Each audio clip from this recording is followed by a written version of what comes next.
Últimas noticias. Actualidad.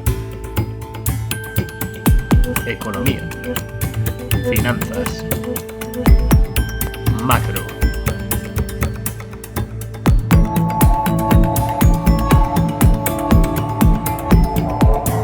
Aquí estamos, un día más en el plató de Más que Mercados. ¿Para qué? Para dar comienzo a la ronda macroeconómica. Como siempre, os traigo gráficos muy interesantes. Os he dicho que vamos a hablar de la plata, pero antes vamos a poner la primera de las diapositivas.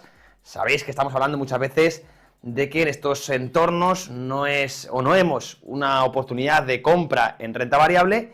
Fijaros, y este es un motivo de los importantes. Esto es el nivel de cash ahora mismo en los mercados. Vamos a poner un grande para que lo veáis. El nivel de cash, ahora voy a explicar por qué es tan crucial, ¿vale? Fijaros, se dice que cuando el cash pasa debajo del 4% es momento de vender bolsa. Estamos en el 4,5%.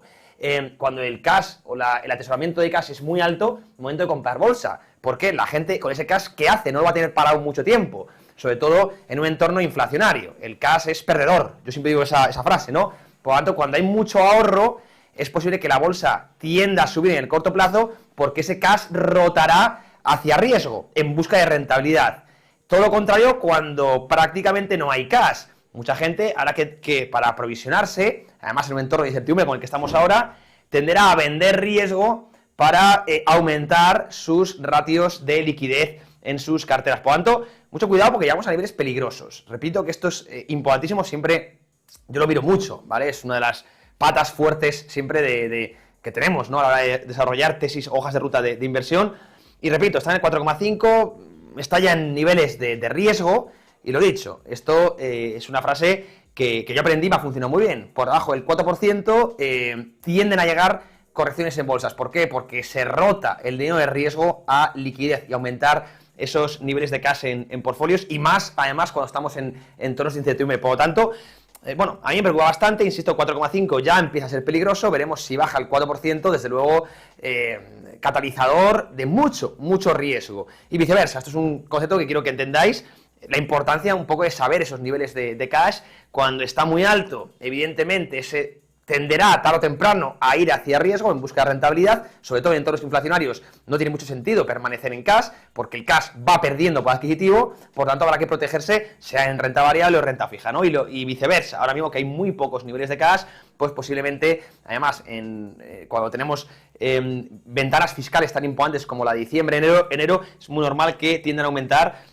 Así que mucho cuidado porque entramos en zona de red flag. Y un motivo más, ya hemos ido explicando toda esta semana en la parte macro por qué estamos ahora mismo fuera de la renta variable, y quería poner la guindilla hoy, lo he ido haciendo toda la semana para consolidar un poco el argumento. Siempre que tengo una tesis de inversión me gusta, pues valga la redundancia, argumentarla bien para que quede claro, ¿no? El nivel de cash ya está en zona, no en zona de venta aún, pero en zona de mucho riesgo, ¿no?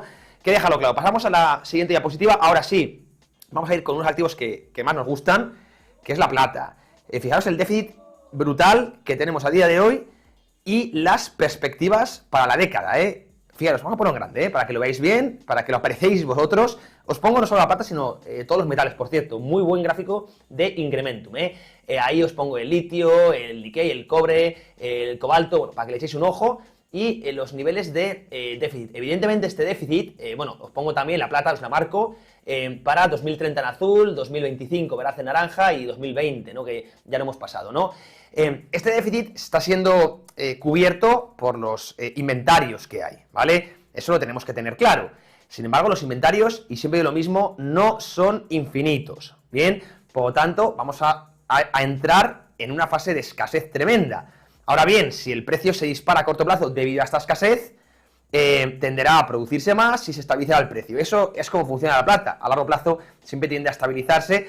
Es verdad que con cierta apreciación por la inflación, la variación monetaria, sigue funcionando en cierto modo como patrón de refugio monetario, pero desde luego a nivel de economía real, sabemos que la plata es un metal industrial muy utilizado, además ahora mismo en las energías renovables, por ejemplo. Desde luego el déficit a día de hoy nos deja, creo, una ventana de oportunidad muy interesante comparados con el resto de metales. Por eso lo quería compartir con vosotros, las perspectivas para dentro de 4, 5, 6 años es de una escasez tremenda. Esto puede ir cambiando, evidentemente, porque si aumenta la producción llamará más a la minería, llamará más a la producción, pero a día de hoy, de momento, a priori, por pura oferta y demanda, parece que tendrá que impactar vía precio con alzas. Yo lo he comentado muchas veces, hay correlación entre oro y plata. La plata, yo siempre digo que es como el oro con esteroides, es mucho más volátil, ¿no? Ahí lo dejo, un activo que llevamos en cartera, siempre nosotros hacemos estos ETF también que son oro-plata, porque a mí, sabéis que ahora mismo la plata incluso en el ratio oro-plata está más barata todavía, me gusta mucho como patrón, así que ahí lo dejo, una opción muy interesante. Pasamos ya a la siguiente diapositiva, vamos a seguir avanzando, la tercera que os pongo. Fijaros, vamos a ponerlo en grande porque estamos ante la recesión más anunciada, o las más anunciadas de la historia, la más anticipada. Yo fui de los primeros, no me escondo, soy economista y me mojo, como tiene que ser un economista, que esperaba que 2023 fuese ya un año recesionario. Europa ya lo está, ahí hemos acertado, Estados Unidos le ha esquivado. Bueno, nos hemos equivocado, por supuesto. Vamos a ver, ahora mismo la gente se está saliendo del barco de la recesión y diciendo ahora a todas voces que habrá soft landing. Mucho cuidado, es que está pasando lo contrario que el año 2023. ¿Será ahora el momento que llegue la recesión? Ya hemos avisado de los riesgos que hay, muchos indicadores, ley, el crédito, los agregados monetarios, los PMIs, que nos avisan de mucho peligro. Es verdad que el spread de crédito, ayer lo vimos en la parte macro, aún no denota estrés financiero, pero son muchos los riesgos de cola que tenemos, ¿no? Por lo tanto, ahora cuando todo el mundo se está bajando del barco, ¿creéis que vamos a llegar a la recesión? Ya no está siendo la más anunciada, y quizá cuando la gente empiece, insisto, a olvidar la recesión es cuando llegue. Esto suele pasar, sentimiento contrario, ya lo sabéis.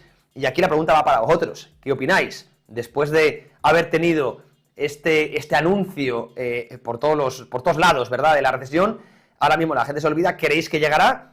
Insisto, la pregunta es para vosotros, poner sí o no, si pensáis que Estados Unidos conseguirá esquivar en el año 2024 esa recesión. No olvidéis que es año electoral, y eso también va a influir, ¿no? Aunque los políticos no son magos. Si la recesión llega, no la pueden evitar vía déficit. Es muy complicado, Ahí lo dejo, pregunta para vosotros y vamos con la última de las imágenes, la cuarta. Hoy os traigo solo 4, no 5. Fijaros, fondos de mercado monetario, qué papel tan crucial han tenido este ciclo, Fijaros, vamos a ponerlo en grande, porque ya tienen, es un tremendo, 8 billones, han sido los grandes ganadores de este ciclo, están dando bastante rentabilidad, prácticamente la misma rentabilidad que la bolsa, pero sin riesgo. No olvidéis que los fondos monetarios invierten en activos muy líquidos, ¿verdad?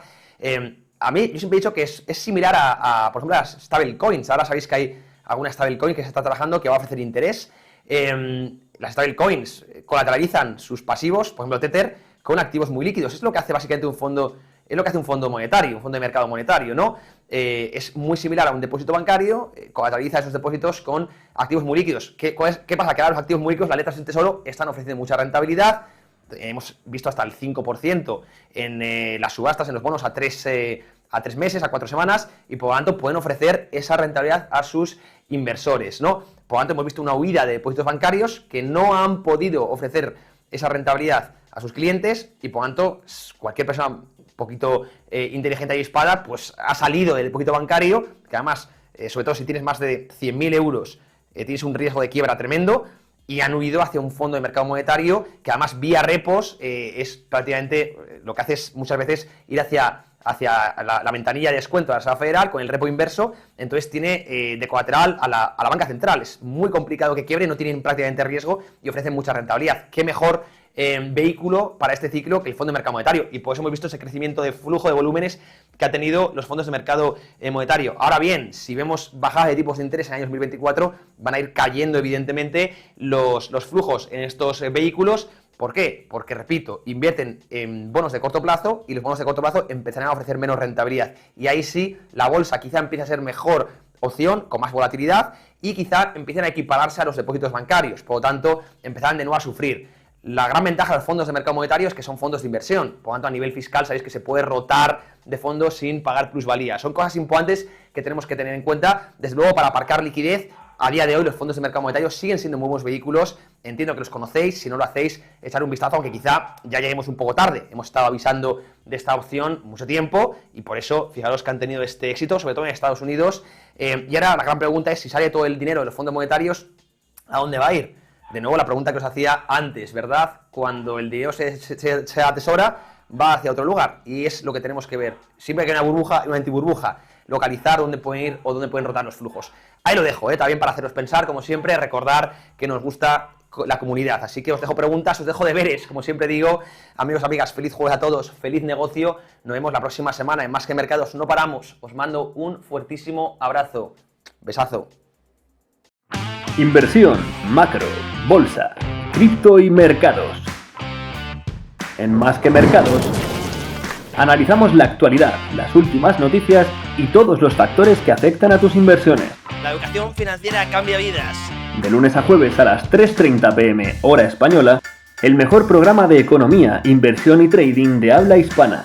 Cada día podrás ver la operativa en vivo y en directo. Acompáñanos con la guía experta de José y Álvaro Basagoiti y analiza con nuestros invitados las mejores estrategias de inversión y los portafolios corporativos de su firma. También podrás hacer tus propias consultas sobre acciones y mercados en tiempo real. Únete a nosotros de lunes a jueves a las 3:30 hora española y no te pierdas las mejores entrevistas e invitados. Descubre cómo hacer crecer tu patrimonio de manera inteligente solo en Más que Mercados de Trading Pro TV.